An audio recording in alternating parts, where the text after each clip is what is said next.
We're back. Happy Monday to you guys. Hey mods, thank you guys for joining the live. Let's jump on in. Lord, it is crazy. Today is crazy. All right, so let's get into this first. Let's refresh that. All right, so let's go ahead and play that, and then I have some pictures that were sent to me that's directly connected to this Nolan Wells case, so you guys can see. All right, we're gonna share those here in a second, but first I want to play the video that ran across my damn desk. Cause baby, hey everybody, of course everything said in this video is alleged in my opinion and is used for fair use and entertainment. Hey Miss Washington and everybody, I see y'all. Carolyn Johnson is in the building, SD Warren and everybody, Kim Jones. Thank y'all for joining. Let's get into it, all right? So according to Originally Bray, check this out guys, because it sounds like this man is breaking down what may have happened to Nolan. Y'all check it out. Let's take the mute off. Let's go. Jackets. They all knew he was on the boat. They just laid him on the back of the boat and got towed in part of the way. Then they got their boat running and they got on in. And when they got in, they couldn't figure out where they were going to put him or what they were going to do. So they dropped everybody off.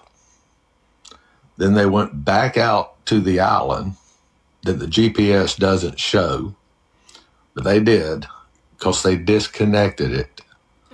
Okay? And none of them had their phones with them when they went back. So there wasn't any trace of them going back. And they dumped the body. They came back, took the boat out of the water, then went over there at 3 a.m. and washed the boat, thinking washing the boat would get all the DNA and everything off the boat. The girl that Nolan Wells was allegedly with is speaking out, and there's some contradictions. Now, Katie is obviously cooperating with authorities, so is her sister, and so is the brother and the brother's fiance. They're also cooperating with Nolan Wells' family, and from what we understand, they're all on the same. They covered him up with the life jackets. They all knew he was on the boat. They just laid him on the back of the boat and got towed in part of the way. Then they got their boat running and they got on in. And when they got in, they couldn't figure out where they were going to put him or what they were going to do. So they dropped everybody off.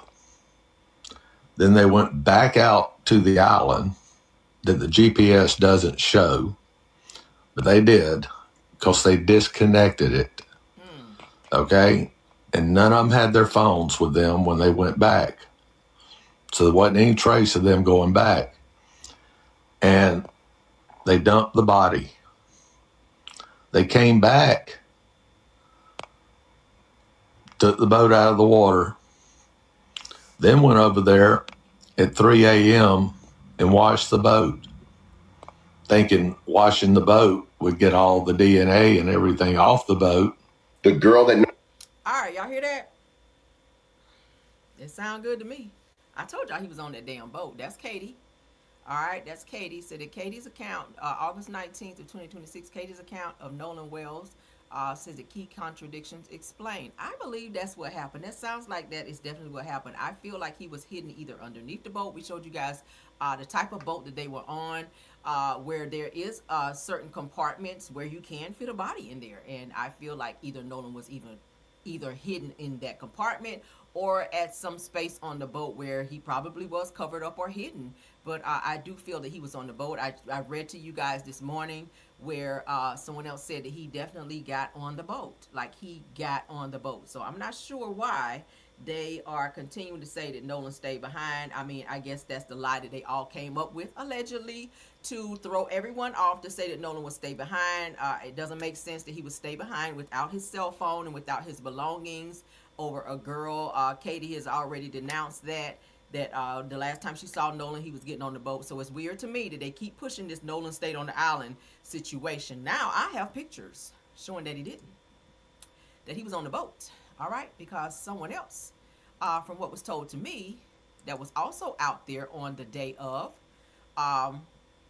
actually saw Nolan riding back on the boat before said altercation occurred. So I'm going to share the pictures that were shared with me. All right, so this is Nolan at Horn Island, okay? This is him. Y'all remember the shorts? That is him, okay? I know a lot of people say, that's his back. That's Nolan, okay? So it looks like some type of scuffle was going on here. Ooh, this is T. Ben Crump, I'm about to bother you again today. I'm about to bother you again, Ben Crump, okay? So this is appearing to be some type of scuffle, okay, on the island. Oh, who is that? That's Nolan. That's Nolan on the boat with the guys, okay?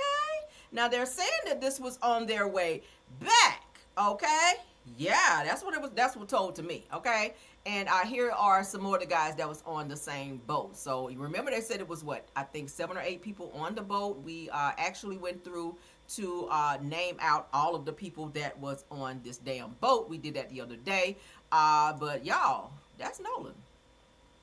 That's Nolan looking alive and well. So something happened to him, I'm going to say on the way back. Okay, on the way back from Horn Island, because it was definitely said that he did get on that fucking boat. They said, well, we haven't seen him since 3 o'clock, 3:30. But, I mean, there he is on the fucking boat. I don't know. Y'all let me know. All right, let's continue on, though. Let's get into Kim Zolciak's son. We got an update on him. I know Kim came out doing what any mama would do. She's taking up for her son.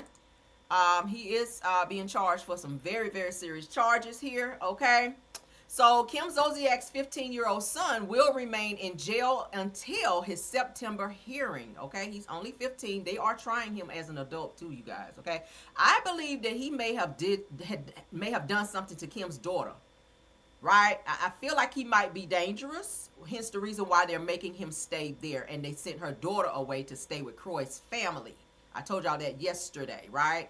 Kim's daughter Kaya has been sent to stay with Croy's parents, okay, her grandparents, until she's allowed to come back. But Kim's 15-year-old son, who is being charged with sexual battery and sodomy, okay, yes, we gotta say it that way for YouTube's sakes. He is still sitting in jail. They are going to try him as an adult, and he will sit there until his September hearing. So obviously it's something that was found. Kim said, oh, he took a lie detector test and he passed it, and he wasn't doing that, and my son wasn't involved in that. Something happened for them to remove your daughter from their home and send her ass somewhere else. But let's get into it.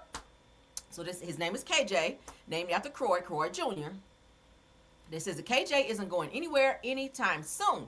On Friday, it was revealed that Kim Zolciak's 15-year-old son was arrested on August 17th, okay, after being accused of aggravated sodomy and aggravated sexual battery. It says that a girl has accused KJ of forcing his anus into her mouth and penetrating her vajayjay while the two were inside a co-ed sauna at a local gym back in April. It says that, and today, it was revealed that KJ will remain in custody without bond until September 1st, when his hearing is scheduled. So we'll have to do an update on that since we've been talking about it to see what happens. So the KJ's lawyer and mother are both maintaining that he is innocent. According to his mother, KJ voluntarily took and passed a polygraph test. Said it was also reported that male DNA was not detected in samples taken from the alleged victim's mouth or vajayjay, okay, when she went to the hospital following the alleged incident. I mean, maybe he didn't finish, which is probably why they didn't find it. I don't know how that works. I don't know how RAPE kits work, but maybe he didn't finish, like ejaculate into her. I'm not trying to be too graphic, which is probably why they didn't find it. I don't know how that works, but if they didn't find anything, I don't know. So I don't know. We're going to have to wait and see, child, for the hearing and what they find. Said that now I'm curious as to why KJ is being held without bond. Said that there can be several reasons why someone may be denied bond. So I'm interested to see where more details about the judge's decision came out in the hearing. I mean, if he was guilty, if he was innocent and he passed the polygraph and all this and he was not posing a threat, they would let him go home. But he does not even have a bond. And they are charging him with these 2 serious crimes, and he's being charged as an adult at 15. So it's something serious. It's something that Kim don't want people to know. I know it's embarrassing because you are a public figure and your son has found himself in some very serious trouble, but we have to definitely, be clear about this. That's him. That is him, looking just like Croy with all that damn red hair. But Lord have mercy, prayers. He's still a child, but he definitely needs some help. Okay.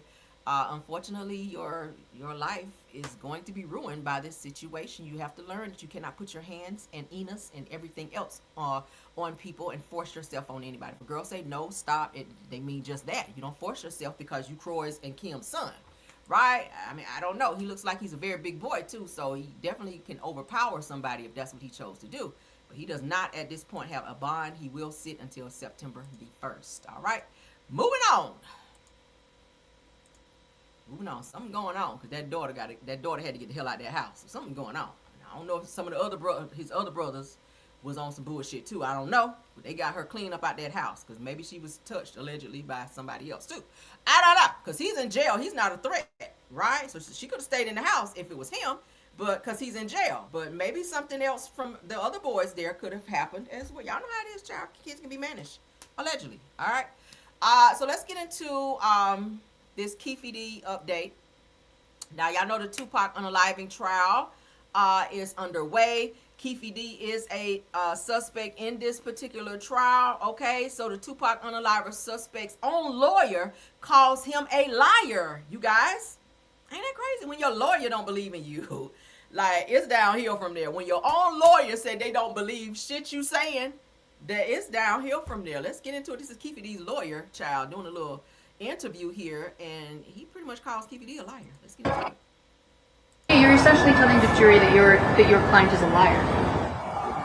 Yep, I am. Yeah. Shout out to the Fab Collective. Yes, that's true. Well, that's the question. How do you think it's going to go down? I hope it goes down well. I mean, but at the end of the day, we'll see what the jury says. This is the first day of trial, so we don't have all the information yet. But I think once we develop all the information, we'll see what kind of case this state really has. One follow-up question about the believability of Keefe D. He said that he was in that car, that he provided the gun, that he placed himself in that white Cadillac, and now he says that he wasn't. If you want the jury to believe your client, and yet you're saying that he's a liar, why should they believe him this time around? Isn't that the conundrum, though? Is that what version of events are you going to choose? That's the problem with the case. There's no clear answer to the question you're asking. Yeah, you're essentially telling the jury that your client is a liar. Yep, I am. Yes, wow. That's true. Well, that's the question. How do you think it's going to go down? I hope it goes down well. I mean, but at the end of the day, we'll see what the jury says. This is the first day of trial, so we don't have all the information yet. But I think once we develop all the information... That's horrible. Your own attorney say out loud to the newscaster that your ass is a liar and he hoping well, hey, I'm trying to fight for you, but he is a liar. Damn. That's horrible, right? Prayers up for Keefe D, because, baby, you about to go down with this, okay? So the Keefe D's own attorney is telling jurors not to believe the story that put his client at the center of Tupac Shakur's unaliving case. It says that according to the Associated Press, defense lawyer Michael Sant acknowledged that Keefe D lied in his book about being inside the Cadillac and supplying the pow pow, claims that prosecutors have used against him, and now insists that the jury should believe his latest version instead. So y'all know Keefe D did write a book and told his account of events about the night that Tupac was unalive. I wouldn't have done that shit. I would not have done that. They done spent the block on your ass, and now they're using that same book against you. Said the can the defense create reasonable doubt by admitting its own client has repeatedly changed his story. You don't look credible. Like, you look like you're a liar. They don't know what to believe, right? Child, let's move along, though. Let's get into this Real Housewives of Atlanta clip that we did not get to see that was dropped. Because, child...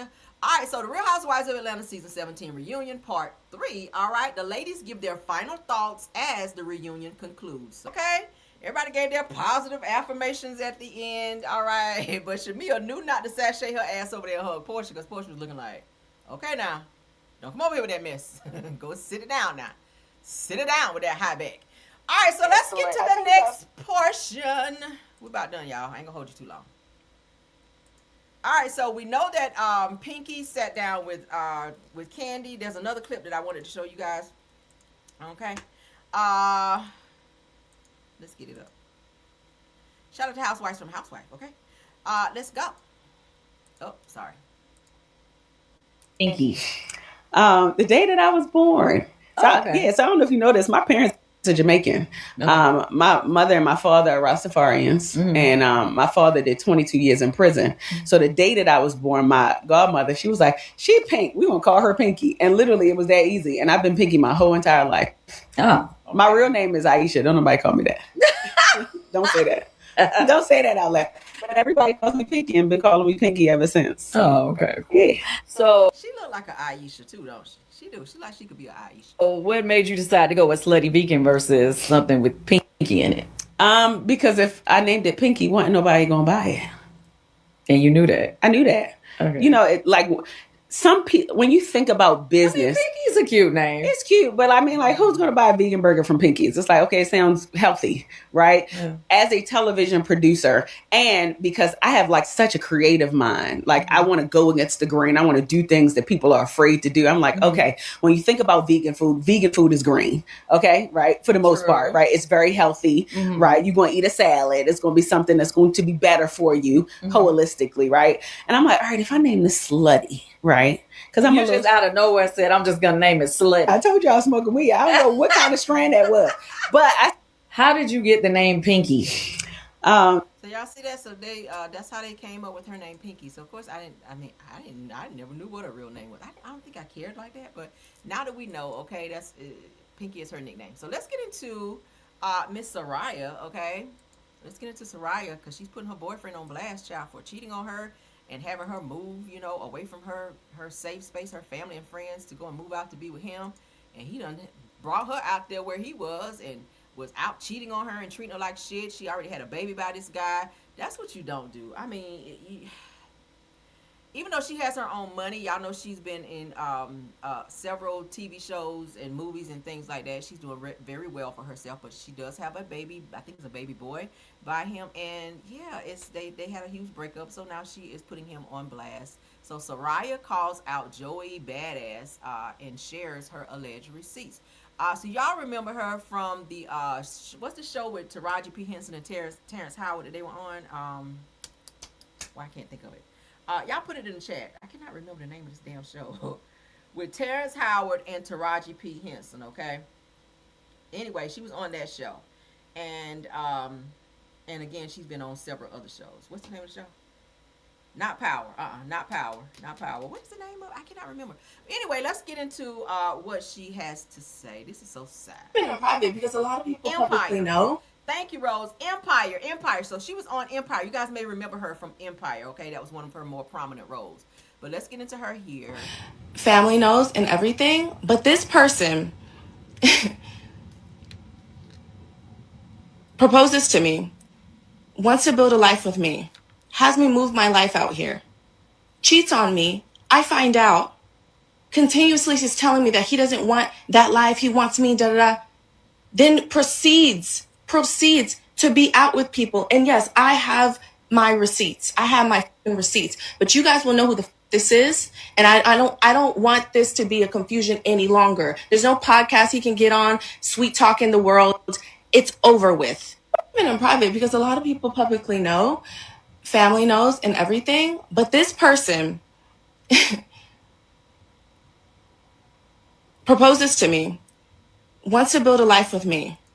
Like, what the f is the point of that? You're flashing out. Like, we have, this is your son's grandmother. This is your son's grandmother. Like, what are you talking about? But I'm saying, like, the empathy to have is that she's embarrassed. Like, you have to realize that she's like, I was engaged, I had a child. So here she's saying her boyfriend is talking to another woman about her and what they're actually going through. She says, shaking my head, ninjas are unreal, okay? Yeah, he shouldn't be doing that. People are asking me when I'm getting married. Now I'm not going to be with him anymore. And it's just like, you know, it's embarrassing. And she's taking it out on you instead of dealing with the fact that, like, it is so crazy because I hate to say this to people because it's so, like, existential, but it's like everything is finite in the end. Whether you guys separate because of death. No, but it's like people need to hear that, but it's like if everyone would just be like, God is your source, whatever God you pray to. And it's a month bar. So she's saying this just happened on this conversation just happened on Friday. Crazy work, according to what she said. I would see because it's a really hard spot to get in, but then Sean had residency, and I got you guys in for 7, but I need to text everyone back and see. But it was going to be around like 7-ish. Oh, you get around, and then you'll come after, right? Yeah, or before, or we might not even go there because. So he's inviting her somewhere that he is going to be, and saying, "Oh, so you're gonna come over after, right?" Damn, that's effed up. I need to text them back and see. Well, yeah, just let me know. You know well, what time are you going? You're gonna be I'm gonna be there for I'll be there around like 4:30, 5. Oh, okay. Okay, Then you gonna lie to Serayah and tell her you gotta go at such and such time to do such and such thing, but really you're going to meet somebody else, right? I'll let you know if I cancel the movie. I'll be around. I'll hit you up. I'm gonna be out, and I'm either gonna see the movie and not go to the pasta bar. Either way, I'll come to Williamsburg and see you. Alright, bet. Wow. It's a pasta bar. So that's them, child. They've broken up. So she says, unfortunately, I also had to face a painful truth. There had been repeated infidelity throughout our relationship, including during some of the most vulnerable and meaningful moments of my life, meaning when she was pregnant, he was stepping out. That's dangerous because you could have given her baby something, because I'm pretty sure you guys were being intimate during the time you were pregnant, right?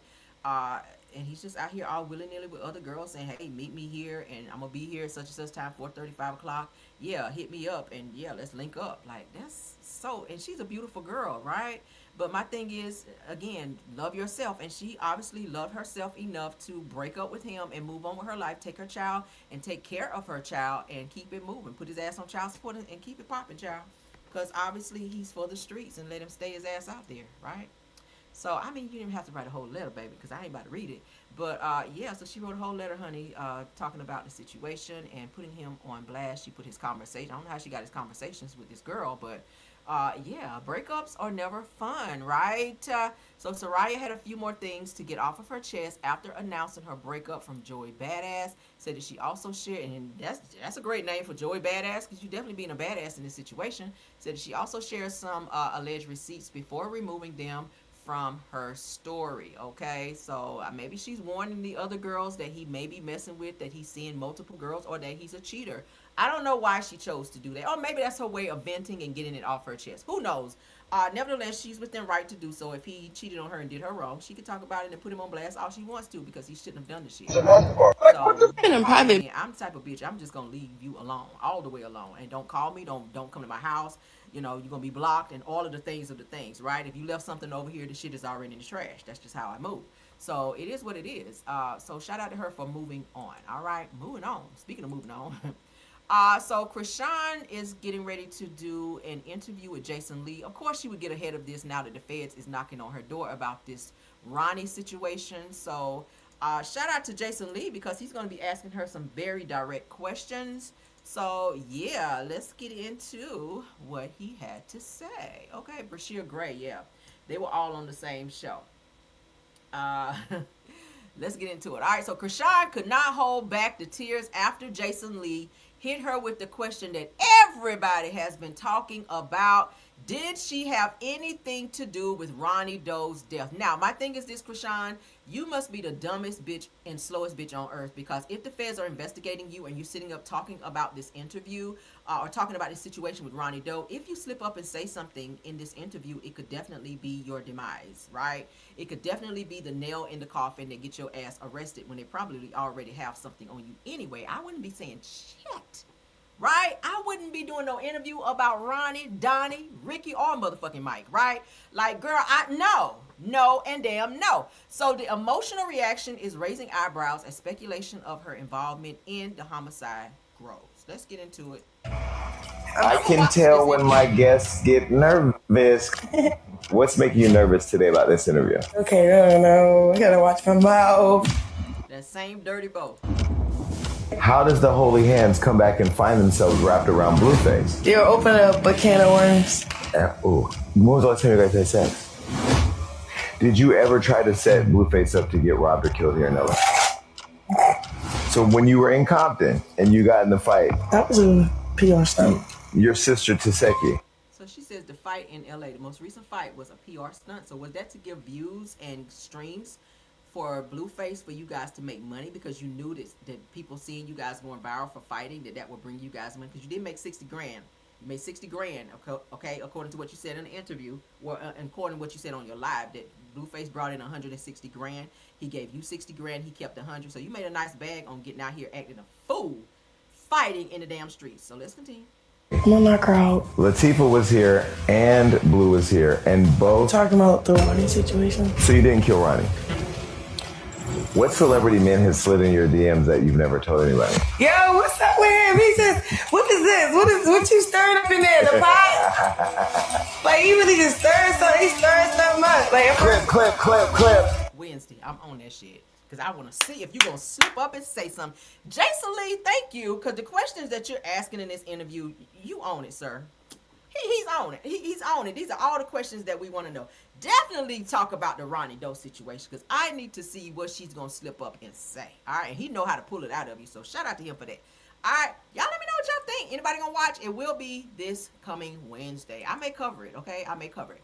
So let's get into what the people are saying about Carlos since we talked about him this morning, child, trying to be Reverend Carlos and talking about God. All right. When y'all know his messy ass state is a mess. Okay. So this person says, okay, Sight Unseen 84 says to Carlos King, without the Carlos King said that we would not get the reunion that we just got. I think he may be referring to Bell Collective. He says, so thank him, said that he asked the girls the real questions, that he gets info that we would not otherwise have. As a producer, he knows how to break the fourth wall to get the information that is not shown on TV. The backstory behind the issues that we see, and he gets the shit that really matters. He said that it is because of him that we get these explosive reunions. I'm be honest with you, this past Bell Collective reunion was not all that. Okay, I don't know what show you were watching. I don't know what season. Maybe you was watching another season. But this past season of Bell Collective, the reunion sucked. It was boring as hell. And they really tried to hype it up. But it was a drag. It was total drag. Okay, it was like watching damn paint dry on the wall. Boring. But Carlos responded by saying, so kind, thank you, see y'all tonight on Monday Night Live. You guys know that tonight is Messy Monday, the show that he stole, hint hint. And I'll probably be watching just to see if any tea is given in that show, which usually Monday nights, Messy Mondays usually does have some type of tea. Or some shade or something that we can kind of pull from to give you guys some great content.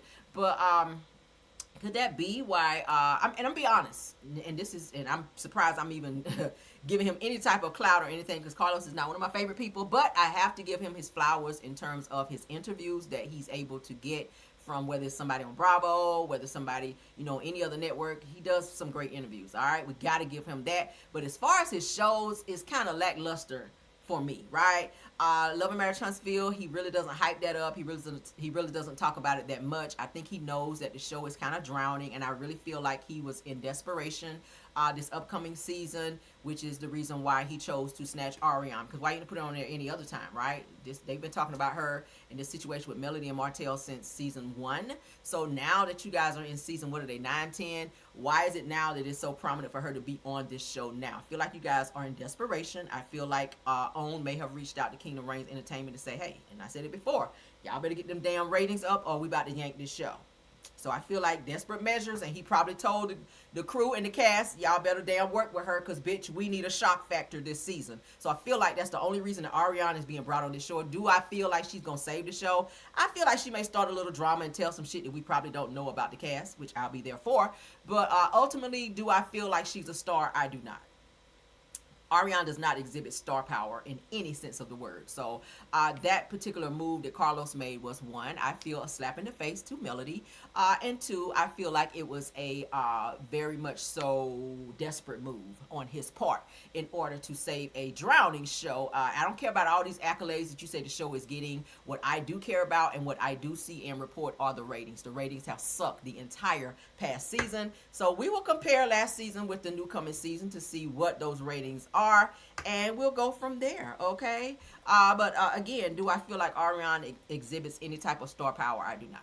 Do I feel like she can save the show? I do not. Do I feel like she's going to get on there and start a lot of shit and tell people business? Absolutely. Will I be there for said bullshit? Always. Okay. So, but that is my last topic. Thank you all for being here, and please do not forget to tap on the like button, hype up this video as well, and also please let me take this down because I'm gonna put my thumbnail up. And please do not forget to support the video. Okay, support the video, support our backup channel as well, Rail's World, and of course all other platforms, which will be Camera Rail. All right, thank you to my mods, True TV Podcast, Rose Armstead and Tiffany Thomas. Thank y'all for doing an awesome job in modding. Thank you to all the content creators on this live. Thank you so much to all of my Caramelians as well for being here and supporting 170. Thank y'all so much. Please don't forget to tap on the like. Until the next video, let's go.